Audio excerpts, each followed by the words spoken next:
शरीर कुछ नहीं मांगता। उसने कोई नहला रहा है तो नवा ले, उस पर रख के उस पर चल पड़े तो चल, उसको कोई नो ऑब्जेक्शन। अग्नि में डाल रहे हैं तो डाल दो, जला रहे हैं जला दो, नए कपड़े पहना रहे हैं पहना दो, पहले सब निकाल लिया, जेब में सामान था निकाल लो, कुछ नहीं बोलता। ठीक इसी प्रकार मनुष्य जो हम भक्ति मार्ग पर लगते हैं तो मन ने नाना प्रकार की इच्छाएं करता है। कभी तगुट्टी लाने को दिल करता है, कभी गाने सुनने को दिल करता है, कभी चल रिश्तेदारी में चलाएंगे ऐसे। तो कहते हैं ये मन जो है बेमतलब की धक्के खान की इच्छा जो होती है, या जो हमारे लिए जो वस्तुएं मना है कि जैसे शराब नहीं पीनी, बीड़ी नहीं पीनी, सिनेमा नहीं देखना, तम्बाकू प्रयोग नहीं करना, इनकी तरफ रुचि बढ़ाता है। इसको रोकना, इसको नहीं छूना, इसको जीवित मृत्यु कहते हैं। और मन कहता है, फिर देखेंगे सत्संग में, मन की उन क्रियाओं को काट के, मन के जाल को काट के अपनी भक्ति में लगाना और सत्संग की तरफ रुचि आना, बढ़ाना, मन आत्मा को यहाँ लाना, ये जीवित मृतक होता है। दूसरा एक और मुख्य उदाहरण ये समझो कि जैसे आदमी, आपको बताया कि मंत्री लोग थे वह भी एकदम मर गए और उनकी तो बहुत इच्छाएं थी, उनके ठाठम ठाठ थे और अपना तो कुछ भी जुगाड़ को ना, मुश्किल से 2 रोटी का धंधा हो पा रहा है और उसमें भी 100 बाधाएं पड़ी रहती हैं। और फिर उसको भी हम ये सोचे हैं कि कदे हम नुकसान ना हो जा, मेरे बिना गड़बड़ ना हो जाए, अगर मृत्यु हो जाए जैसे उनकी होगी, वह के सोच कर चले थे हेलीकॉप्टर में मर जावांगे, नहीं। ये तो जो निर्धारित समय है, काल भगवान ने जो समय गिन कर दे रखे, सांस जब भी पूर्ण हो गए वही खत्म, चाहे वो बस में है, चाहे रेल में, चाहे घर में, चाहे हेलीकॉप्टर में, चाहे जहाज में। तो जैसे आप परमात्मा पाने की चेष्टा करते हो तो इसमें ये बाधाएं हैं और ये ज्ञान उन बाधाओं को दूर तोड़ कर रख देता है। आपकी मृत्यु होगी, वे तो होनी आज ना तो कल, कल ना तो परसों, ना 10-20 वर्ष में, 100 वर्ष में, और वही ना बेरा कब हो जाए ये भी कोई permanent hard and fast rule नहीं है कि हम 100 वर्ष जिएंगे, नहीं। एक श्वास का भी कोई हमें विश्वास नहीं है कि वापस आएगा कि नहीं आएगा। तो ये सोच कर के मान लीजिए तेरी मृत्यु हो जाती है, फिर अब जैसे एक बुढ़िया आई, नाम दे दे जाना है जल्दी, दूसरा नाम दे दे। शुरू की बातें वैसे ही होती थी, जैसे आप यहाँ आते हो एक दूसरे से बोल रहे हैं, कोई गलत बोलता है तो उसको समझाते हो कि नहीं ऐसे नहीं बोला करते। अब तो बहुत फर्क पड़ गया, पहले तो ज्यादा ऐसे था, मन जाना है जल्दी तो उसको समझाते हो, भाई तेरी उम्र कितनी होगी माई, और तेरी मृत्यु हो जाएगी जब भी तो काम चलेगा, तो फिर तो देखी जाएगी, पर ये भी नहीं डटना। अब मरे पाछे तो आप देखीगी, वो तो टंटा कट गया, फिर तो उठ सकती ना, बैठ सकती ना, कुछ कर सकती। तो कहने का भाव ये है, परमात्मा की तरफ लगाने का एक विशेष, यही फार्मूले होते हैं जो इस काल के जाल से हमें निकाल सकते हैं, और इनका प्रयोग करना पड़ेगा। आपने, आपकी मृत्यु होगी, गए काम तय, ना को काम कर सकते, ना भैंस संभाल सकते, ना दुकान संभाल सकते, ना नौकरी बजा सकते। तो वो जो नुकसान होना वो तो होएगा, बड़का दुख हो गया।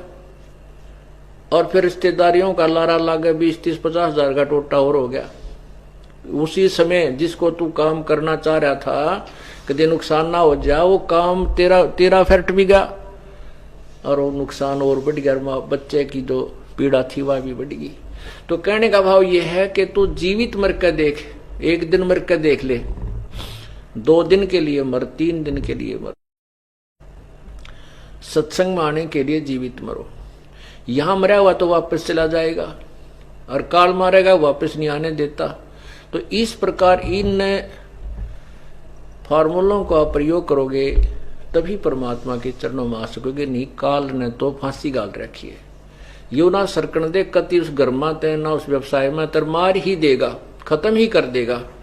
आपको गर्दन नहीं उठाने दे, इतना वजन आपके ऊपर रखा। ये तो परमात्मा का ज्ञान और फिर उसकी पावर आपके घर को भी ठीक चलाएगी, क्योंकि प्रभु की पावर से आपके अनहोनी होने लग जाएंगी।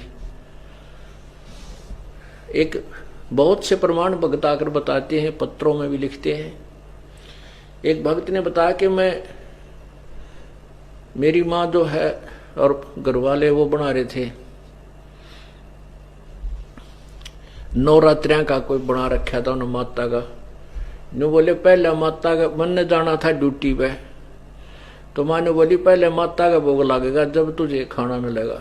तो मैं बोला माता का भोग लगा तो मैं कतिये ना खाऊं रे। नो बोली पहले तो हम ध्यान नहीं तेरे को।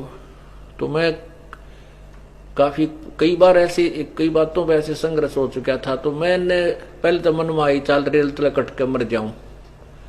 फिर आपके विचार शुरू आए याद, भाई मरना क्या है, मरने से तो जीवन नष्ट हो जाता है, जीवित मर के देख ले, अपने आश्रम में चलता हूं। घर से तो निकल लिया, पैसा एक नहीं, जयपुर से चलाओ, जयपुर के पास कोई गांव बत लिखा है उसने। तो रास्ते में चलता रहा, पैदल चल पड़ा मैं। अब पैदल कितनी दूर आड़े थोड़ा जयपुर 200-250 किलोमीटर है। चलते चलते भूख लगी, घर से बगैर खाए चला था, तो बड़ा परेशान हुआ। जाना पक्की ठान रखी जाऊंगा बरवाला में। कहते इतने में एक 100 का नोट कति सामने नो घास के अंदर आके खड़ा हो गया, जैसे नो उड़ता हुआ आकर नो डट गया मेरे सामने। तो उन्होंने बोला पहले तो रोटी खाई मैंने, और फिर बैठ के साधन में यहाँ, और बाकी बचे हुए पैसे मैंने यहाँ चला दिए।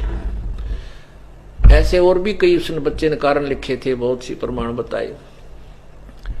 एक ने बताया कि मेरे अलमारी में हमने कति एक ना पैसा नहीं रखा था, 7,000 रुपये पाए, जबकि हम उधार लेते फिरा थे, वो भी नहीं मिल रहे थे। कति रो कर बैठ गया मैं। वैसे प्रेरणा हुई कोई और कागज पत्र ढूंढूं था कोई लोन लेने के लिए, वो खोले तो 7,000 रुपये उन कागजा के नीचे पाए, नए नए नोट है। होए तो पुण्यात्माओं, जब हम परमात्मा की तरफ चलेंगे तो वो पावर क्या नहीं कर सकती। कहते हैं कबीरा वो दिन याद करो, ऊपर पग तल शीस, इस मृत मंडल में आके तू भूल गया जगदीश। वो दिन याद कर, माँ के पेट में था, ऊपर न पैर नीचे न शीश था तेरा, और माँ के गर्भ में भी वही आपकी प्रवेश कर रहा था।